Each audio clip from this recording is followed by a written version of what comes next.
When you first start dissecting plants and flowers, a minimal kit is needed really. But as you gain more experience and as you introduce the use of a microscope, then you can increase the items in your dissecting kit. So I keep mine in the small compact box, so that if I need to take it anywhere, I know I've got everything here. Now, some of the items I have in my art box anyway, things like the ruler, but this is a folding ruler, so it's compact and handy to fit in the dissecting box.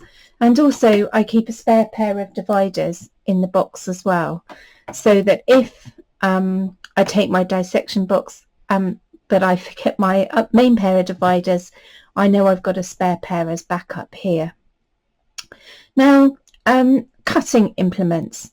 So in terms of scalpels, you can use a scalpel with a pointed blade, but I find the round bladed scalpels really useful.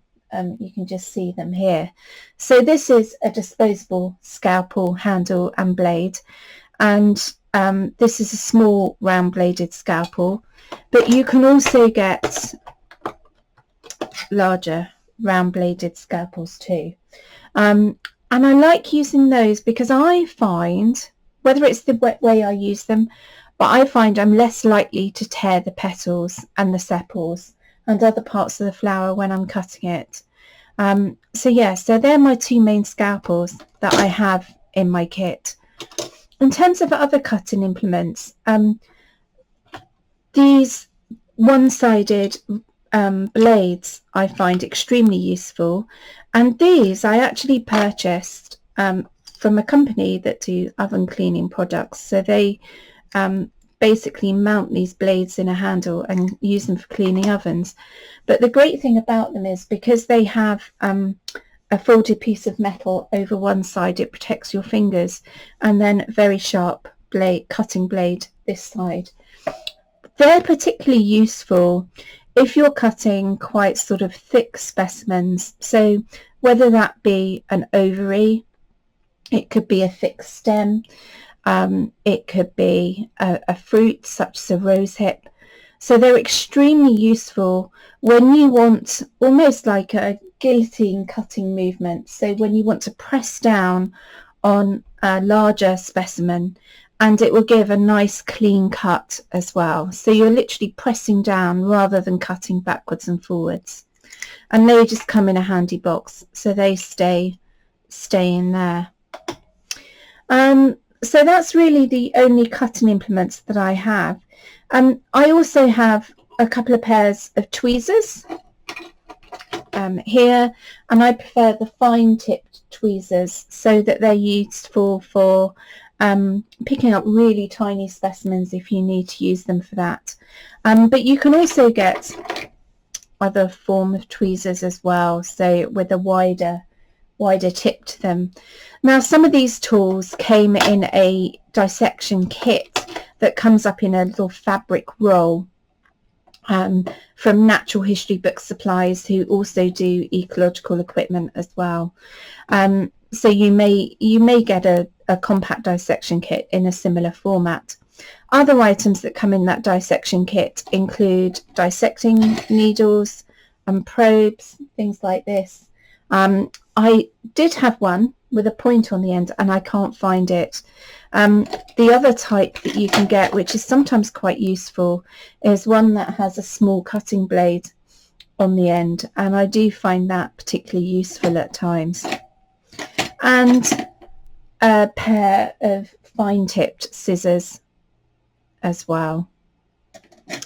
Okay, now in terms of other items I keep in my dissection kit, I keep a spare plant tube so that if I need to put some water in there, the lid is plastic that expands and it's got a hole in there, so I can put a specimen in there to keep it fresh. The other item that holds water that I have in my dissection kit is a small spray bottle, and these you can get, I believe, online, made by Tombow, a water mister spray bottle that's used for mixed media work.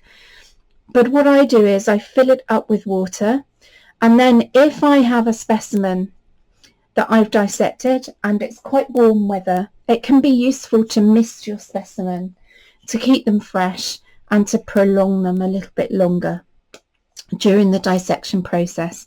So that's a little spray bottle.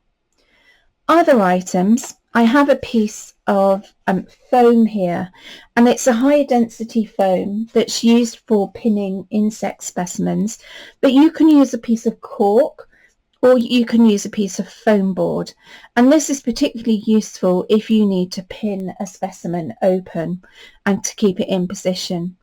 And an example of when I've done that is a gentian flower, when I've dissected the corolla and it's completely intact. There are no individual petals or sepals, they're all fused together. So it was particularly useful to be able to open out the corolla and pin that down onto the piece of foam. So I keep that in the kit.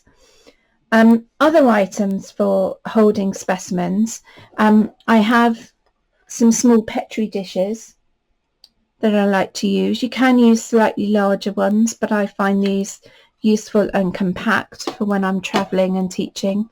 And the other thing that you can do is place a piece of graph paper in the base of the petri dish, or alternatively you can stick it onto the base underneath if you're going to be putting moist items in the dish. And that is particularly useful for when you want to measure specimens. And it means that you've got your specimen in a dish. It's not going to get blown away if it's very, very tiny. And also it is very helpful with maneuverability if you want to move that specimen and the petri dish to under the microscope or under another magnifier. So yeah, small petri dishes. Other items for holding specimens in place. I've got a microscope slide here. And I haven't got a compound microscope. The microscope that I've used is a stereo microscope.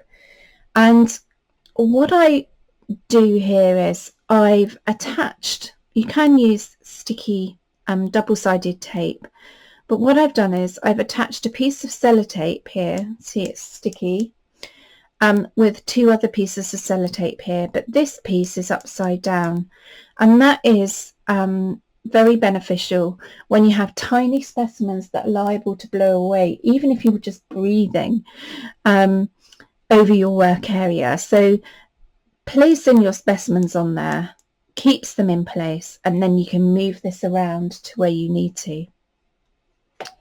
And also, in a similar way to the petri dish, I've attached a piece of graph paper using double-sided tape to this microscope slide as well, and I can use that for measuring. Also, I meant to say, when I was talking about the foam, I was meant to say what pins I use for pinning my specimens down. Now, in here, I have some specimen pins, and these are very, very thin, flexible pins. And these are normally used for when you're preparing insect specimens for drying, and you're pinning the wings open. So they're very, very fine pins with a small head, very sharp point, quite flexible as well. But I find them particularly useful for pinning plant specimens because they're not so thick that they'll tear the plant material as you pin the petals or the sepals down or any other parts. So they're quite delicate to use, and I use those for pinning too. Okay, let me just make sure that I've covered everything that's in my dissection kit. I think I have. Now, in terms of cutting surface, because I have quite a compact studio, what I find particularly useful is having a surface that I can move out of the way if I need to. And so I use a rectangular china platter. Nice and flat, smooth surface, not too much of a wide curving edge. It's flat in the central area, and this is particularly useful because it means that I've got a very firm cutting surface. The fact that it's white, if I need to take photographs or images of my cut specimens, they're already on a white surface. And it means that I can do my dissection, and I can have all parts of the plant here in one place rather than spread across my work area. This isn't anything special. This is just a china serving platter that you would use for food. So you can use a china plate as well. That's not a problem.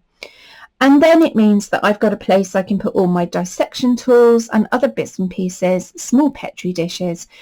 And then once I've dissected my flower and my plant, it's nice and manoeuvrable. I can just lift it up and put it to the side of my work area so that I can get on and do my drawing or measuring or whatever else I need to do in the next part of the illustration process. In terms of magnification when you're dissecting plants and flowers, I have a couple of different magnifiers that I use. I do have very good prescription on my glasses that I use for drawing and painting, so I tend not to use magnifiers that often. I've explained in a separate video about my digital microscope, and there's also a PDF digital download that introduces you to microscopy for botanical artists in terms of using a stereo microscope. But now I'm just going to look at some simple magnifiers. So here it's just a large magnifier that I purchased online, and it does have a light as well, so you can see you can turn that onto your subject. And I believe this magnification is ×3, and this little lens here that you can just see is ×5. So what I like about this one is it's easily maneuverable. It's not fixed to the desk or clamped to my drawing board. And the other thing that I also like, this is just a personal preference, rather than having a dark rim around it that can be a distraction when you're viewing subjects, I quite like having a magnifier that has no rim or has a paler coloured rim, such as this white one. It's just a visual thing for me. So you can use that to view specimens. The other one that is also particularly useful is this folding magnifier that is made by the Daylight Company, and this too has lights in it as well, and it folds up really compactly so that if you're working in the field or if you're on a course and you just need a small magnifier that you can put in your pocket or in your kit bag, it's ideal.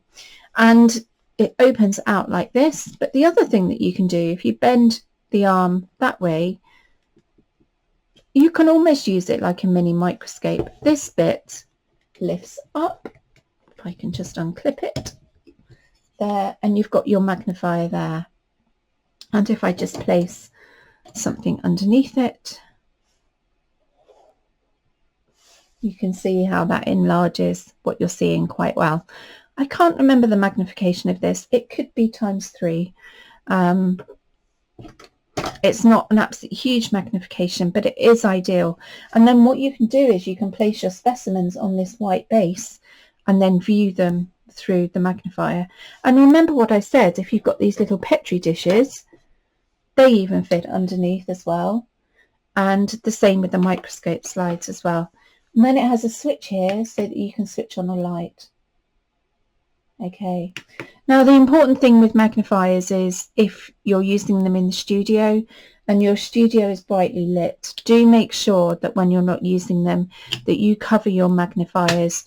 The larger one that I showed you comes in a bag, and this one has a cover on it, because the last thing you want is for any light to come in the room via windows, shine on the magnifier and set anything alight.